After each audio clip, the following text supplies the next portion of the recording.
شانتال أكيرمان بنت شابة عايشة في شقة إسكان اجتماعي في برلين مع أخوها وأمها اللي مدمنة كحول. طول عمرها ما كانتش شاطرة في أي حاجة، لا في الدراسة ولا في الرياضة ولا حتى في الفن. الحاجة الوحيدة اللي شانتال نفسها تعملها هي إنها تبقى مؤثرة على السوشيال ميديا. عشان كده بتحاول بجد تعمل فيديوهات ميك اب على انستجرام لايف، لكن للأسف هي فاشلة جدا، لدرجة إنها مرة غرت إيديها في حوض الحمام. وعلى الرغم من كل ده شانتال ما بتستسلمش وبتلاقي فرصة جديدة علشان تشتهر. بتشوف إعلان من شركة لبان اسمها كرانش جام، عاملين مسابقة للمؤثرين اللي عدد متابعينهم قليل، واللي يقدر يعمل فكرة جامدة للإعلان عن منتجهم هيظهر في الحملة الإعلانية الجاية. طبعا شانتال مش ممكن تفوت الفرصة دي، وبتبدأ تشتغل فورا. بعد شوية بتحاول تعمل فيديو مسلي عن طريق إنها تعمل مقلب في صاحبتها المقربة زينب، لكن زينب مش مهتمة بالمسابقة الغبية دي وبتقرر إنها مش هتشارك. بدل كده زينب مشغولة تشوف إذا كانت وصلتها دعوة تدريب من مكتب محاماة محلي.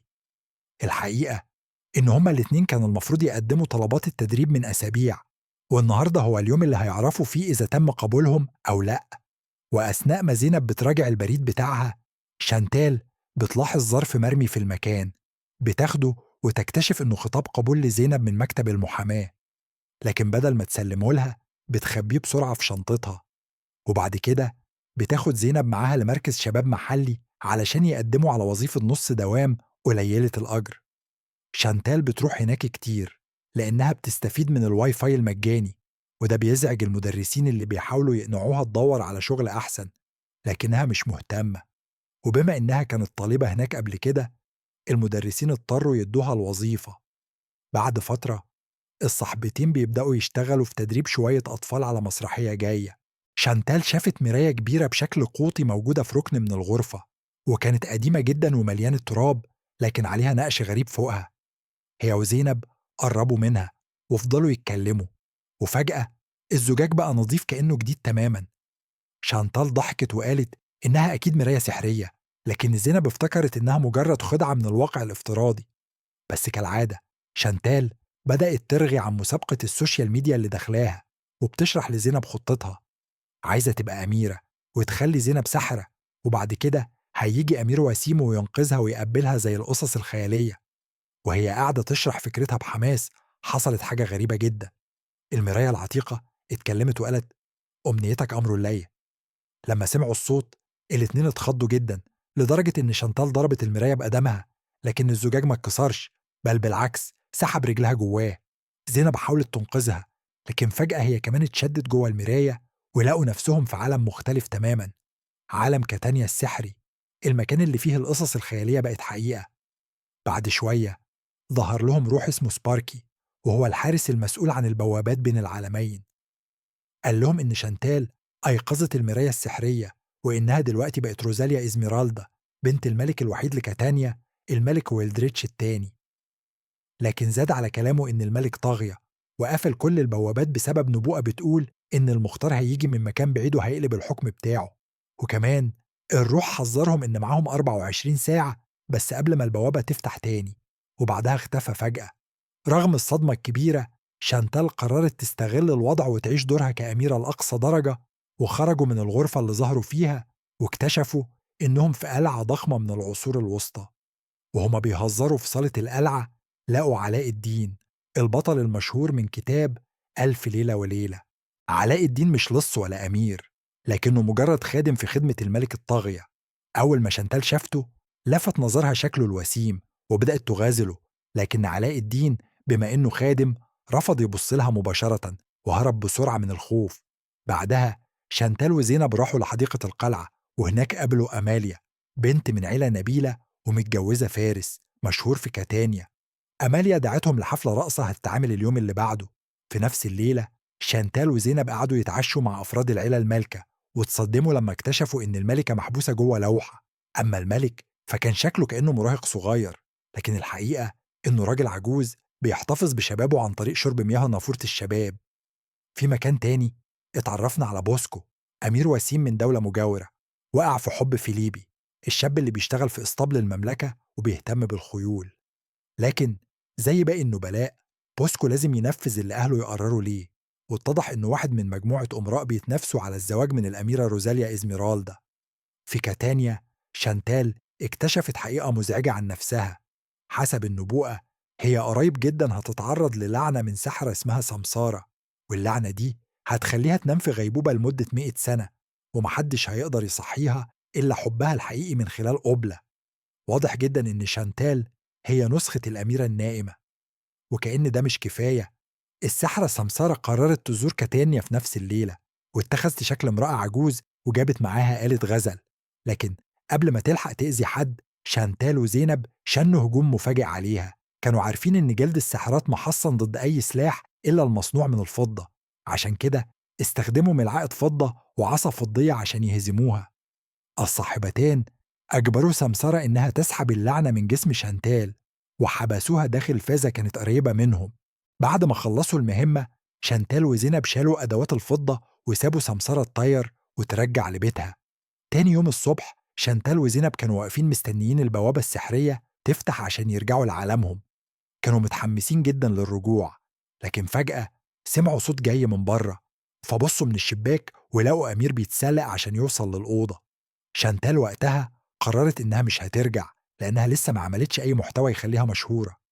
فحاولت تقنع زينب تقعد معاها لحد ما تصور إعلان لشركة كرانشي جام مع الأمير. بعد تفكير سريع خططوا للمشهد، وزينب راحت ورا الستارة بموبايل شانتال. أما شانتال فعملت نفسها نايمة، وزينب بدأت التصوير من بعيد. بعد لحظات دخل الأمير بوسكو الغرفة، وحاول بتردد إنه يبوس الأميرة النائمة. لكن قبل ما شفايفهم تلمس بعض، شانتال صحت فجأة وبدأت تمثل عشان الإعلان بتاعها، وحاولت تخلي الأمير يعترف بحبه ليها، لكنه واضح إنه مش مهتم بالبنات أصلا. وسط ارتباكه، الأمير مسك الفازة بالغلط وخرج منها لعنة 100 سنة. اللعنة طارت بسرعة حوالين الغرفة وكسرت جزء من المراية السحرية، وبعدها دخلت في فم الأمير. فجأة حصلت كوارث متتالية. الأول، بوسكو فقد وعيه بعد ما ابتلع اللعنة، وبعدها المراية السحرية اتكسرت تماما، وده كان الطريق الوحيد للبنات عشان يرجعوا لعالمهم. ومع عدم وجود أي حل، قرروا يستدعوا سباركي اللي كان غاضب جدا من اللي حصل. قالت لهم إن مفيش حد يقدر يصلح البوابة السحرية غير ساحرة مبتدئة عندها موهبة طبيعية قوية. هنا شانتال افتكرت الأمنية اللي طلبتها، إنها تكون أميرة وصاحبتها تكون ساحرة، وده معناه إن زينب لازم تبدأ تتدرب كساحرة مبتدئة عشان تصلح المراية. وبكده قرروا يروحوا لسمسارة اللي عايشة في أعماق الغابة المسحورة. بعد ما سباركي اختفت، البنات خبوا جثة بوسكو المغمى عليه عشان محدش يلاقيه، ونزلوا للدور الأرضي. لكن هناك قابلوا علاء الدين اللي كان واضح إنه بيحاول يتجنبهم بأي شكل. لما شانتال طلبت مساعدة علاء الدين، وافق بتردد إنه يساعدها. بعدها وراهم السجادة العائلية بتاعته اللي كانت محتاجة تصاليح شديد بسبب إنها اتقطعت في أماكن كتير. لكن زينب كانت مركزة في هدفها، فسألت علاء الدين إذا كان يعرف طريق الغابة المسحورة. رد عليها إنه يعرف، وسرعان ما قادهم للخروج من المملكة على ظهر حصانين. سافروا لساعات طويلة لحد ما وصلوا أخيرا لبوابة الغابة المسحورة. دخلت شانتال وزينب، بينما فضل علاء الدين واقف بره يحرس الخيول. بعد دقائق قليلة لقوا كوخ خشبي كبير ودخلوا بحذر، وفجأة ظهرت أمامهم سمسارة الساحرة الشريرة اللي ألقت لعنة 100 سنة على الأميرة روزاليا. كانت سمسارة مستعدة تقضي عليهم، لكن فجأة لاحظت العقد اللي لابسه شانتال. في اللحظة دي أدركت إنهم مش من العالم ده، وركعت قدامهم فورا. بعدها كشفت لهم عن نبوءة قديمة بتتكلم عن بطل قادم من العالم الآخر، واللي هيقدر يدخل القلعة المحرمة ويلاقي مسا زرقاء. بالجوهرة دي البطل هيقدر يعيد السلام للمملكة ويقضي على الملك الطاغية. في الحقيقة الملك الحالي والدريتش التاني هو راجل شرير طرد كل الساحرات من كاتانيا. قبل ما يحكم، الساحرات كانوا بيشتغلوا كقبلات وبيساعدوا السيدات في الولادة، لكن لما سمع النبوءة شك في الجميع ونفى كل الساحرات من المملكة. بعد الكشف ده، سمسرة أعطت لشانتال بوصلة سحرية عشان تدلها على طريق القلعة المحرمة. بعدها شانتال خرجت من الكوخ ومعاها كتاب تعاويذ قديم، بينما زينب فضلت هناك عشان تتدرب وتتحول لساحرة حقيقية. بعد كام ساعة رجعت شانتال للقلعة بتاعتها وحاولت تصحي بوسكو باستخدام كتاب التعويذات الجديد. كانت قاعدة تقلب الصفحات عشان تلاقي التعويذة الصح، وفجأة لأنهم سمعوا خبط على الباب. فيليبي اللي أصلا مش مفروض يكون هنا بسرعة استخبى في البلكونة، وبعد ثواني الملك دخل الأوضة وشاف شانتال وبوسكو مع بعض، فظن إن الأمير قبل بنته وصحاها، وده خلاها مبسوط جدا. وبمناسبة الحدث العظيم ده أعلن عن زواجهم، وكمان حفلة ضخمة للاحتفال. بعدها شانتال بدأت تجمع الأغراض المطلوبة لإصلاح المراية السحرية. طلبت من علاء الدين إنه يجيب لها شوية مكونات، أما باقي الحاجات فكانت بتسرقها من القلعة. وكمكافأة لعلاء الدين على مساعدته سرًا صلحت السجادة بتاعته باستخدام السحر اللي اتعلمته من الكتاب بتاعها. بعد كام يوم زينب رجعت لكاتانيا بعد ما أنهت تدريباتها كساحرة. قابلت صاحبتها وبدأوا يصلحوا المراية السحرية باستخدام قوى زينب ومكونات شانتال. لكن المشكلة إن السحر المظلم اللي دخل جسم زينب خلاها تشك في كل اللي حواليها، وفجأة فقدت السيطرة على نفسها وبدأت تهاجم صاحبتها اللي اضطرت تهرب من الأوضة. وفي اللحظة دي أم بوسكو شافت زينب وعلى طول عرفت إنها سحرة. بعدها بقليل الجنود وصلوا للمكان وربطوا زينب بسلاسل فضة، وكانوا ناويين يقبضوا على شانتال كمان. لكن قبل ما يمسكوا فيها طارت مع علاء الدين على سجادة الطيران بتاعته، ومع عدم وجود مكان تاني يروحوا له قرروا الطيران إلى القلعة المحرمة. وهناك علاء الدين نزل شانتال وقال لها إنه هيجي معاها، لكنها أصرت إنها لازم تواجه الرحلة دي لوحدها. قبل ما تفارقوا تبادلوا الإيلادات بتاعتهم، وبعدها دخلت شانتال جوه القلعة، وما خدتش وقت طويل لحد ما وصلت للسراديب الداخلية، المكان اللي فيه الماسة الزرقاء. لكن قبل ما تلحق تاخدها ظهر تنين مفترس من أعماق الكهف القريب. كان التنين وحش ضخم ومتجهم وعينيه مليانة نار شرسة. لكن شانتال فضلت هادية، وبدل ما تجري وتخاف بدأت تتكلم معاه بلطف. ولدهشتها التنين الضخم ترمي على الأرض زي كأنه كلب صغير، واضح جدا إنه بيحب شانتال ومستعد يساعدها.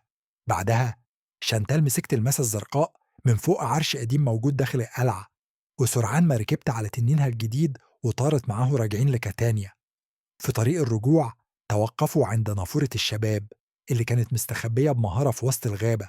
التنين شرب كمية كبيرة من المياه وخزنها في بقة، وبعدها كملوا رحلتهم. بعد فترة قصيرة وصلوا لكاتانيا، وكان الملك منظم احتفال ضخم وسط المدينة، وزينب كانت مربوطة في عمود وسط الساحة ومستنيين يحرقوها لأنها سحرة. لكن شانتال تدخلت بسرعة مع تنينها واللي بخ المياه السحرية على الملك وجنوده. في ثواني كلهم اتحولوا لرضع صغار. بعد ما اتخلصت من أعدائها شانتال حررت صاحبتها زينب، وبعدها مسكت تاج الملك وحطت عليه الماسة الزرقاء، وده رسميا خلاها الملكة الجديدة لكاتانيا ومنحها القدرة السحرية على المملكة كلها. وباستخدام قوتها شانتال حررت الملكة من اللوحة، وكمان عينت أماليا كقائدة الفرسان المسؤولة عن حماية المملكة.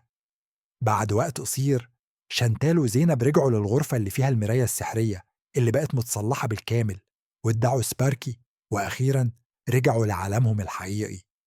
وفي النهاية شفنا إن شانتال خدت كتاب فيه كل مغامراتها اللي عاشتها مع زينب في عالم القصص الخيالية، وكمان سلمت لصاحبتها خطاب القبول بتاعها من مكتب المحاماة المحلي.